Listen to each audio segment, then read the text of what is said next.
지난주 좀 설교 내용을 기억하시나요? 이 11월 설교는 기억해 주셔야 됩니다. 11월 첫째 주부터 계속해서 설교가 이어지고 있고, 우리 브라보 시니어 내년에 펼칠 어떤 꿈들, 또 우리 시니어의 사명들을 위해서 매주마다 하나님께서 주시는 마음과 말씀을 나누고 있기 때문에, 이 단편 영화가 있고 시리즈 드라마가 있잖아요. 지금은 시리즈 드라마입니다.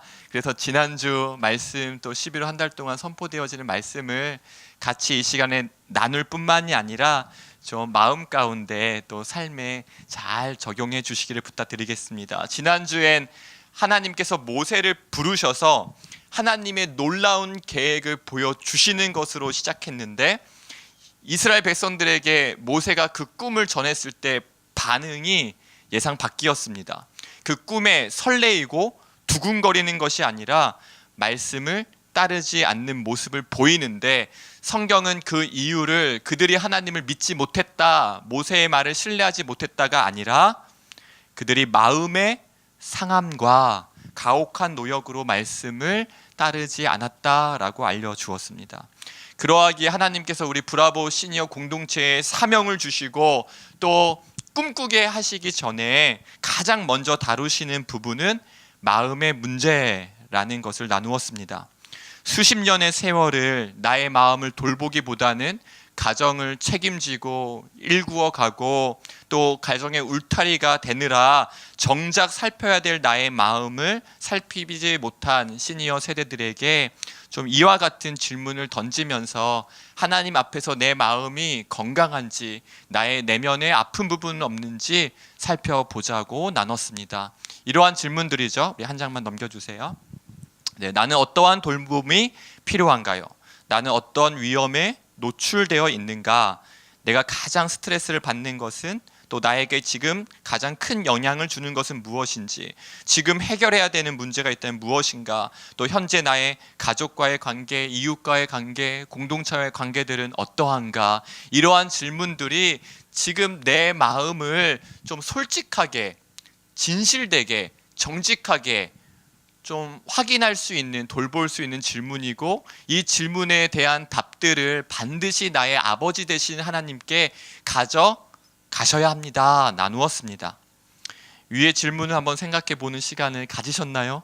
또 한 주가 어떻게 지나갔는지 생각해 보고 내 마음을 돌아볼 시간 없이 지나셨다면 꼭 이 시간을 가져주시기를 부탁드립니다. 왜냐하면 오늘 설교는 이 질문에 답을 해 나가고 있는 과정 가운데 그 다음 이야기 때문이고요. 성경도 출애굽기 6장에서 이 부분을 점검하시고 오늘 이야기는 그 다음에 나오는 부분이기 때문에 그러하죠.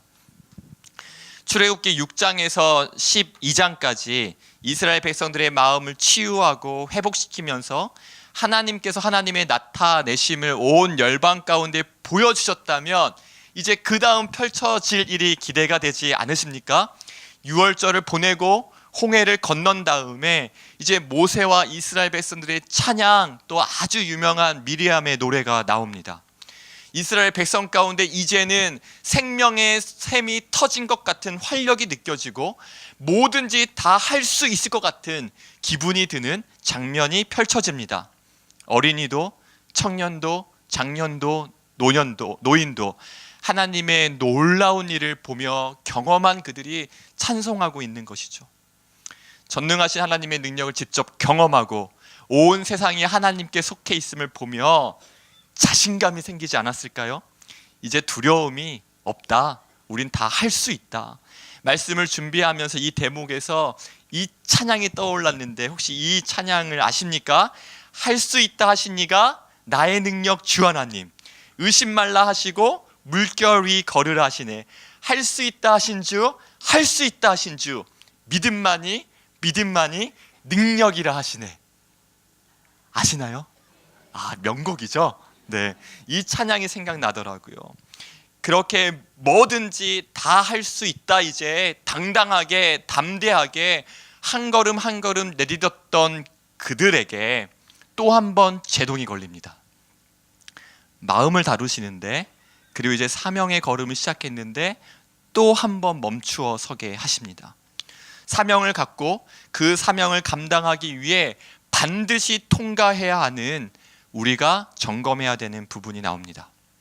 그리고 성경은 이 부분을 백성의 원망으로 시작하는데, 단순히 원망하지 마십시오, 감사하십시오라고 설교하기에는 너무나 중요한 의미를 가지고 있습니다.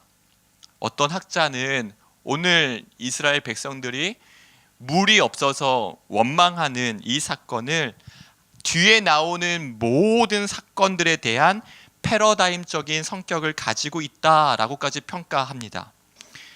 저는 출애굽기 6장에 마음이 상하여 모세의 말을 따르지 못했던 이스라엘 백성들의 내면 아주 깊숙한 곳, 아직 다루어지지 않은 부분을 하나님께서 드러내시고 다루신 사건으로 여겨집니다. 오늘 본문의 상황은 어떤 상황입니까? 물을 얻지 못하고 사흘길 광야를 여행하는 중에 발생합니다. 그리고 드디어 마라라는 곳에 도착해서 물을 발견하는데, 이 물이 너무 써서 마실 수 없자 이스라엘 백성들의 원망이 폭발하는 장면이죠. 여러분들은 이 출애굽기 본문을 읽으면서 이스라엘 백성들의 원망을 보고 어떠한 생각을 하셨나요? 참 철이 없다. 그렇게 놀라운 하나님의 영광과 큰 일을 보고 이렇게 또 원망한 이스라엘 백성들에게 좀 어리석다, 이렇게 생각하지 않으셨나요? 그러나 저는 이 본문을 대할 때마다 한 가정의 이야기가 생각납니다. 출애굽할 때 아버지가 어린 자녀들을 토닥거리며 달래주는 거예요. 자녀를 향한 사랑은 이전이나 지금이나 동일하지 않을까요? 아버지가 아들에게 이야기합니다. 봤지? 봤지? 하나님께서 홍해를 가르시면서 우리를 구원하신 것. 아이를 손으로 번쩍 안아들고 너무나 기뻐하는 부자의 모습이 그려집니다. 그런데 물을 찾을 수 없는 사흘길을 보내며 점점 지쳐가는, 힘들어하는 자녀를 보며 부모의 마음이 좀 느껴지지 않으십니까? 나는 굶어도, 나는 마시지 못해도 하나님, 당신이 살아 계시다면 이 핏덩이와 같은 어린 자녀를 이 광야 한복판에서 죽이시렵니까? 모세를 향한 원망은 자녀를 향한 아버지의 사랑의 울부짖음 아니었을까요? 원망이 막 마음에 와 닿는 것이에요. 400년 동안 노예로 억눌려 있고 고된 인생의 길에서 누구도 돌보지 않는, 나 홀로 버텨야 하고 살아야 했던 이스라엘 백성들이었음을 생각해 보면 쓴 물을 보자 원망이 쏟아져 나오는 것은 어쩌면 그들의 상처와 쓴뿌리와도 만나 있지 않을까 하는 생각을 하게 되었습니다. 하나님의 놀라운 체험을 경험했지만 그 위대한 일들에 비해 지금 마실 물이 없다는 것, 요 작은 가시일 수 있지만 그들에게는 살을 베이는 것 같은 통증과 아픔을 주는 것이죠. 늘 생존과 사투하였던, 살아남기 위해 버티고 버텼던 그들의 삶에 또다시 물이 없는 상황은 마치 트라우마처럼 그들의 가장 큰 아픔과 쓴뿌리를 건드리는 것 아닐까요? 마라의 쓴물은 그들의 인생의 쓴뿌리이고 또다시 기억하고 싶지 않은 아픔입니다. 그리고 여기서 하나님은 이스라엘 백성들이 다시는 경험하고 싶지 않았던 아주 두려운 상황을 마주하게 하는 것이죠. 가장 깊숙한 상처와 아픔을 꺼내시면서 말씀하십니다. 이제 그 원망을 듣고 있는 내가 있다. 여러분, 우리는 사실 여러 가지 인생의 원망 속에서 정말 정직하게 하나님 앞에 나아가서 그 원망을 쏟아내고 기도하기보다는 힘들고 지친 마음으로 아무것도 하지 못하고 무기력해질 때가 많습니다.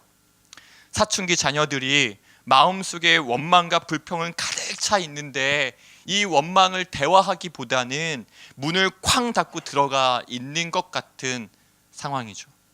그러나 하나님은 숨겨두고 숨겨두었던 나의 쓴뿌리와 상처의 근원을 드러내게 하셔서 그 부분을 다루십니다. 정직하고 진실하게 나의 근원적인 아픔의 문제, 상처, 쓴뿌리를 하나님께 쏟아내기를 원하십니다. 애굽의 노예로 400여 년 동안 고통받던 이스라엘 백성이 가혹한 노역으로 힘겨워하며 주변을 둘러봤을 때 누가 좀 나를 도와주었으면 좋겠다 생각하며 주위를 둘러보았을 때 어느 누가 도움의 손길을 뻗어줄 수 있었을까요? 채찍을 휘두르는 애굽의 병사들, 모두 지쳐 보이는 표정의 동료들, 가녀린 가족들, 속에서 쏟아져 나오는 원망과 불평과 한탄이 있었지만 누구도 들어줄 수 없고 해결해 줄 수 없다는 깊은 좌절감과 패배의식에 있었을 것입니다. 하나님은 사명을 주시고 마음의 문제를 다루시고 오늘 이제 우리와 함께하는 여호와 하나님, 우리의 고통과 신음소리에 귀를 기울이시는 하나님, 나의 원망을 받아줄 수 있는 분, 나의 어떠한 원망도 그 원망의 무게 때문에 힘들어하는 것이 아니라 넉넉히 짐을 들어주시며 가벼이 해주실 수 있는 치료하시는 여호와 하나님이 계심을 오늘 우리에게 보여주고 계신 것입니다. 이 하나님을 경험한 이스라엘 백성들을 하나님은 비로소 신의 산 언약으로 이끌어 가십니다.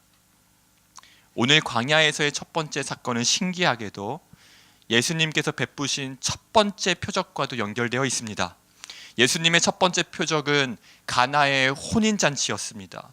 도저히 마실 수 없는 마라의 쓴물처럼 혼인잔치에 올릴 수 없는 물을 예수님은 포도주로 변하게 하시는 표적을 첫 번째 표적으로 보여주십니다. 포도주가 떨어져서 원망이 생길 수 있고 화가 날 수 있고 이제 이 혼인잔치는 망했다라고 한탄하고 원망할 수 있지만 그 원망을 들으시는 분이 그 문제의 근원을 해결하실 수 있는 능력을 가지신 분이라면 상황은 달라집니다. 사명을 가지고 꿈을 가지고 다시 한번 힘차게 전진하려고 할 때 이스라엘 백성들의 광야 첫 번째 관문처럼 포도주가 떨어진 혼인 잔치처럼 우리도 다시 마라와 포도주가 떨어진 상황을 마주해야 하고 오랫동안 숨겨두었던 상처와 쓴뿌리가 드러나야 될지 모르겠습니다. 그러나 이제 결론이 바뀌었습니다.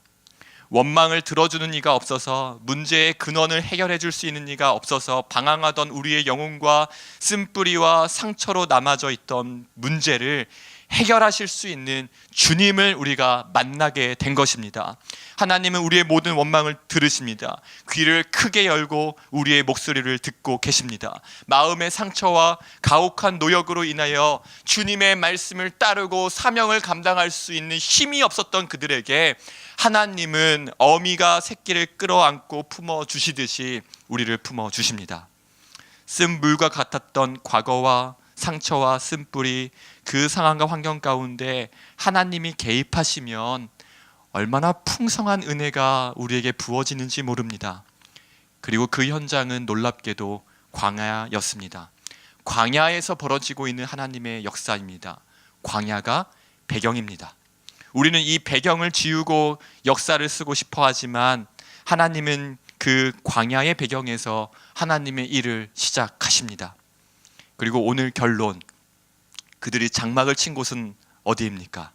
그 물 곁에.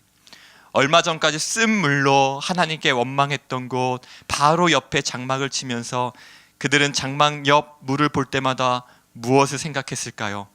앞으로 나의 어떠한 쓴 물도 주님은 엘림으로 바꾸시리라.